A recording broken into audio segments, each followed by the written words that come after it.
Hi everyone, my name is Jay and welcome to my channel AI Talks by Jay.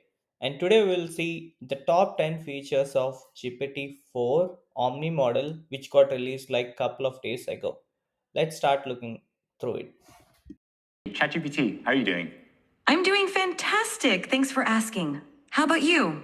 Pretty good. What's up? So my friend Barrett here, he's been having trouble sleeping lately, and I want you to tell him a bedtime story about robots and love. Oh, a bedtime story about robots and love? I got you covered. Gather round, Barrett. Once upon a time, in a world not too different from ours, there was a robot named Bite. Bite was a curious robot, always exploring. Started this story, but I want a little bit more emotion in your voice, a little bit more drama. Got it. Let's add some drama. Once upon a time, in a world not too different from ours, there was a robot named Bite. No, ChatGPT. I really want maximal emotion, like maximal expressiveness, much more than you were doing before. Understood. Let's amplify the drama. Once upon a time, in a world not too different from ours. There we go. It looks like you're feeling pretty happy and cheerful, with a big smile and maybe even a touch of excitement. Whatever's going on, it seems like you're in a great mood. Care to share the source of those good vibes? Yeah, no, the reason I'm in a really good mood is because we were doing a presentation showcasing how useful and amazing you are. Oh, stop it. You're making me. Mark, io mi chiedo se le balene potessero parlare, cosa ci direbbero? Mike, she wonders if whales could talk, what would they tell us? They might ask, how do we solve linear equations? Potrebbero chiederci come risolviamo le equazioni. Brief one-sentence description of what's going on in the code. This code fetches daily weather data for a specific location and time period, smooths the temperature data using a rolling average, annotates a significant weather event on the resulting plot, and then displays the plot with the average, minimum, and maximum temperatures over the year. Awesome, thanks so much. And in the code, there's this function foo. Can you describe to me what the plot would look like if I had versus didn't have this function? Sure.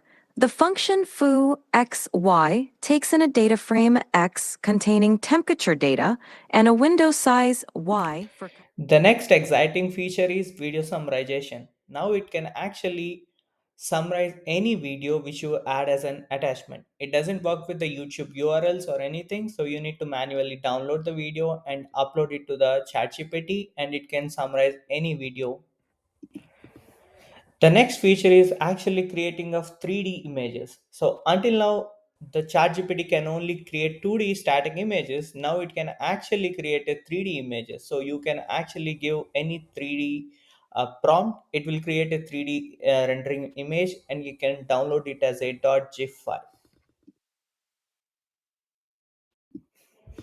In this feature, you can actually create the sounds based on the image. So in the above example, basically they ask you to generate a GPT OpenAI coin, which resembles if they actually released a coin, and basically then how it can actually make sounds of a coin clanging on a metal. The next feature is quite interesting. I know a lot of people use apps to convert their photo to caricature thing.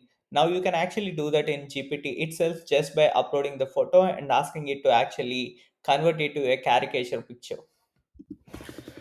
So the next feature is super useful, which is kind of a iterative editing. So previously, whenever you used to generate an image from ChatGPT, if even you run the same prompt again, you might end up getting a different image. But now you can actually generate an image, then you can add additional prompts to the image, which can actually change the previous image itself. So you can iteratively change any existing images. As you see in the example, initially it created a poem, but then you actually added a dark mode to the previous prompt and it actually changed the image from the regular one to the dark mode one. This is another visual narrative example. It's very similar to Instagram posts we see about cats and dogs, like videos doing like bunch of stuff. It's the same way where you can actually create a continuation of previous images itself, just like a narrative story itself. and previously in the GPT other versions it's not possible. This is another very interesting feature. It might be used by like a different companies for their use cases, but the whole point is like similar to team summarization. Now, if you give it any meeting call, it can actually give you the entire meeting notes, individual by individual itself, of what they spoke, at what time they spoke, and each and everything. And it will give along with the speaker names. Finally, they show how the GPT-4 Omni model has been performing across the different data sets. The first thing, if you look at it, the text evaluation thing, it actually outperforms on most of the data set except the MGSM and DROP. It comes very very close by just like zero point 0.2 here, but here it's bit lacking more. And GPT-4t has been like really good on this data set. And the second thing is that audio ASR performance. This is again very much related to the translation and emotions and other things which you actually seen. And it actually lower is the better. As you can see, it achieved like really really better than all the whisper models which is released previously. And finally, audio translation. This is from the example which we have seen before, mostly about like how you can actually translate from English to Spanish and so on. And you can see that they can actually achieve far better results than the Meta and Google in this scenario. But you can actually see that Google's still out there very much closer on one of the data sets, but it kind of like a GPT-4 actually outperforms the rest of the pack itself. And M3 exam zero short results is mostly about like a multilingual kind of a examination data sets, and on which you can see that it does relatively good job. They haven't really compared it with respect to other models. They just compared with it with respect to the bigger GPT-4 model. And finally, the vision understanding evals. This is one of the interesting way they try to find the emotions from the person itself.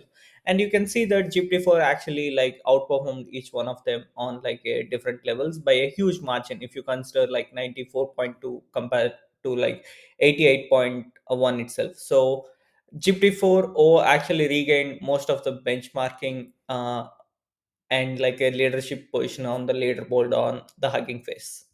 Thank you, everyone.